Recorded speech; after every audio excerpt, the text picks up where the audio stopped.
Hai geng, tolong subscribe, copy link, hantar kat mak hampa hantuk hang.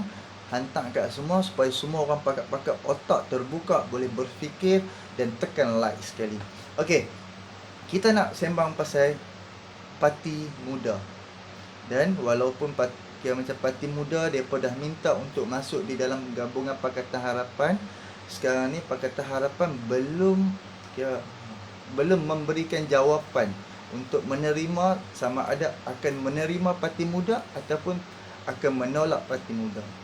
Dan kita boleh tengok setelah kembalinya Rafizi Ramli ke dalam Parti Keadilan Rakyat, kita dapat tengok perubahan, perkembangan dan juga kepercayaan rakyat kepada Pakatan Harapan, terutama Parti Keadilan Rakyat ni makin berkembang, makin hebat.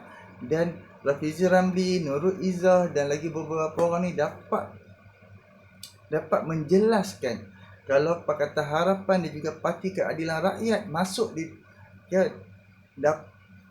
dapat menjadi kerajaan, apa yang akan buat, apa yang perlu buat, apa yang macam pembaharuan pertanian, keperluan rakyat, peluang pekerjaan kepada rakyat, apa yang perlu buat. Kan Rafizi Ramli, Nurul Izzah, Lai Cikang, lepas tu dengan lagi beberapa orang Manibanan, mereka dapat menerangkan apa yang perlu buat macam pembaharuan kepada rakyat Malaysia, kepada sistem Malaysia. Kita boleh tengok kalau parti muda ni, kenapa parti muda dia tak memilih untuk masuk ke dalam Parti Tun Mahathir Mohamad? Kenapa parti muda dia tak memilih masuk bersama dalam gabungan Gerakan Tanah Air? Sebab apa? Macam Syed Saddiq, dia tak pilih Parti Tun Mahathir. Walaupun kita duk dengar semua sebelum ni, Syed Saddiq ni cucu kepada cucu Tun Mahathir, cucu angkat lah, anak angkat lah, kita duk dengar. Tapi wallahualam, sebab kita Pakatan Harapan dan juga Parti Keadilan Rakyat pernah dikhianati. Ahli-ahli parlimen di dalam di dalam Parti Keadilan Rakyat, terutama orang yang diberikan kepercayaan besar kepada Azmin Ali yang melompat. Lepas tu macam Zuraida, Mat Lampir, kita bagi kepercayaan kepada beberapa orang. Tahu-tahu mereka lompat daripada Parti Keadilan Rakyat, keluar pergi masuk parti lain. Pergi ikut Muhyiddin Yassin, dan katanya di offer kedudukan, di offer duit ringgit, di offer macam-macam.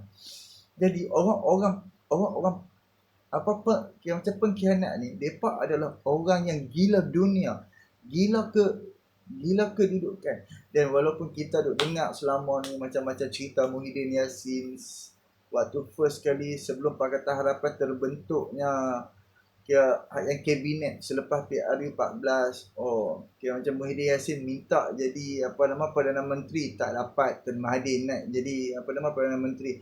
Lepas tu Muhyiddin Yassin minta jadi Menteri Kewangan, tak dapat, kan, bagi dekat DAP. Lepas tu Muhyiddin Yassin diberikan Kementerian Dalam Negeri. Dan selepas tu sewaktu fight semua segala dah siap, waktu Mahathir dan juga Muhyiddin Yassin dia nak haramkan, dia nak hapuskan Parti UMNO, waktu itulah Anwar Ibrahim mai cakap dekat terus bila berita macam berita kata Muhyiddin Yassin dia nak haramkan UMNO, Anwar Ibrahim terus pergi jumpa Muhyiddin Yassin, cakap jangan, sebab ini adalah kalau UMNO diharamkan akan membuatkan orang Melayu marah terhadap Pakatan Harapan. Selepas terkuburnya Parti UMNO, nanti raja-raja Melayu, rakyat yang orang Melayu akan marah kepada Pakatan Harapan. Sebab inilah legasi macam legasi yang membawa suara-suara orang Melayu, kerajaan-kerajaan Melayu setelah puluhan tahun. kita tak boleh haramkan. Dan lepas tu macam macam Muhyiddin Yassin macam terasa sikit kan. Macam-macam lah kan, kita duk dengar cerita-cerita sebelum-sebelum ni. Lepas tu bila macam Anwar Ibrahim kata, okey hang sabar Azad, nanti aku dah jadi Perdana Menteri, aku akan lantik hang jadi timbalan Perdana Menteri. Yang lain kita akan kekalkan. Dan apabila dulu Muhyiddin Yassin pernah jadi timbalan Perdana Menteri zaman Najib Razak, dan peluang untuk Muhyiddin Yassin jadi Perdana Menteri sangat dekat. Dan apabila komplot untuk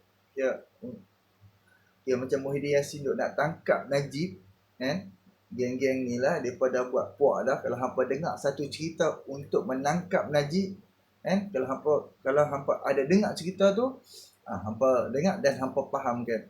Selepas komplot duk nak jatuhkan Najib, time itulah Najib pecat Muhyiddin Yassin. Dia peluang untuk Muhyiddin Yassin jadi Perdana Menteri tak dapat. So bila macam Muhyiddin Yassin ni, dia jadi ketua parti, dia jadi presiden parti Bersatu dia waktu dia berada di dalam Pakatan Harapan punya gabungan. Sebab tu dia ada macam lepas pada Anwar Ibrahim jumpa Muhyiddin Yassin, kata janganlah hapuskan ni lah apa semua kan. Jadi macam Muhyiddin Yassin rasa tergugat, rasa risau. Sebab itulah dia menghasut beberapa lagi ahli-ahli parlimen, 15 orang ahli-ahli parlimen daripada parti PKR untuk melompat kerjasama dengan UMNO. So kita boleh faham balik apa yang berlaku. Lepas tu sekarang ni bila Tun Mahathir dia dah tubuhkan parti, Pejuang, dia dah buat satu gabungan dengan Berjasa dan beberapa ramai macam ramai lagi. So Syed Saddiq ni dia pun, walaupun kita duk dengar, kita pun macam Pakatan Harapan pun takut satu hari nanti bila macam dah menang, pihak adu 15, tahu-tahu kan, macam Syed Saddiq ni dia claim dia nak dia nak jadi jadi menteri ke, dia nak kerusi banyak ke apa ke, ataupun nanti dia ugut lah apa semua kan. Memang dah ada undang-undang anti lompat parti, tapi kita tak mau untuk yang akan datang pemerintahan kita bermasalah, bergaduh apa semua. So sebab itulah Pakatan Harapan duk tak bagi lagi keputusan untuk menerima parti muda untuk masuk ke dalam Pakatan Harapan. So kita duk dengar lah kan, sebelum ni kata Hak Yasik Syed Saddiq ni, kita dengar kata Syed Saddiq ni rapat dengan Tun Mahathir. Kita takut nanti disebabkan bila dah jadi kerajaan, dia menggugat, dia mengganggu kesejahteraan kerajaan. Jadi akan jadi masalah. Jadi untuk Pakatan Harapan, dia nak terima parti-parti lain ini cukup merisaukan. Dan kita boleh nilai sendirilah kenapa Syed Saddiq memilih untuk masuk di dalam Pakatan Harapan. Sebab apa Syed Saddiq dia macam dia tak memilih masuk Perikatan Nasional ke, masuk GTA ke. Okey, kita boleh nilai sendirilah kan, sebab apa. Dan kalau hampa tanya aku boleh nampak mengatakan Pakatan Harapan makin hari makin kukuh. Hampa boleh tengok setiap event yang dibuat oleh Pakatan Harapan bersama-sama. Semalam dekat Kuala Pilah, lepas tu yang hari ni dekat Port Dickson pula. Kita boleh tengok waktu dekat Taman Melawati dengan Kuala Pilah, berapa ramai rakyat turun memberi sambutan kepada Pakatan Harapan punya ni. Cuba hampa bayangkan berapa ramai. Jadi alhamdulillah kita nampak yang macam kebangkitan rakyat, dan rakyat dah mula memahami apa yang berlaku di dalam Pakatan Harapan, dan rakyat sudah memahami 2018, 2019 dan 2020 waktu bulan Februari yang menjadi Perdana Menterinya yang menguasai Pakatan Harapan adalah Tun Mahathir. Of course apabila Tun Mahathir yang jadi ketua, menteri-menteri yang di bawah ataupun ahli-ahli di bawah terpaksa ikut cara-cara Tun Mahathir. Dan sekarang bila Dan daripada 2020 bulan Mac sampai sekarang, yang menjadi presiden ketua Pakatan Harapan adalah Anwar Ibrahim. Dan setelah Anwar Ibrahim explain apa yang berlaku, Lee Guan Eng pun explain apa yang berlaku, rakyat dah mula memahami, rakyat dah mula faham apa yang berlaku di dalam Pakatan Harapan setelah 22 bulan. Dan sekarang rakyat dah mula macam memilih Pakatan Harapan untuk menjadi kerajaan selepas PRU 15. Itu yang aku nampak, itu yang ramai rakyat-rakyat daripada faham. So, teruskan menyokong Pakatan Harapan, teruskan membantu kerajaan, teruskan membantu Pakatan Harapan. Bukan membantu kerajaan. Kerajaan kita tahu, kerajaan hari ini hanya kerajaan yang nak mengekalkan kuasa, yang nak mengekalkan kedudukan, yang nak mengekalkan apa yang ada hari ini. Jadi kita boleh fikirlah, memang cerita aku memang agak berterabak sikit sebab aku keluar banyak cabang, lepas tu aku masuk balik. Jadi kita boleh nilai sendiri. Tolaklah Perikatan Nasional, tolaklah Perikatan Nasional, kita tolaklah Barisan Nasional, tolaklah GTA. Mereka dah ada hasil pemerintahan mereka. Apa yang mereka tinggal kepada rakyat. Kena ingat, bila GST tak ada, kita bersyukur rahmat, kita bersyukur sangat. Bila GST dah tak ada dalam Malaysia. Sebab apa? Bermulanya kempen Pakatan Harapan daripada sebelum PRU 14 untuk nak menghapuskan GST. Alhamdulillah, kita tak rugi untuk bayar GST.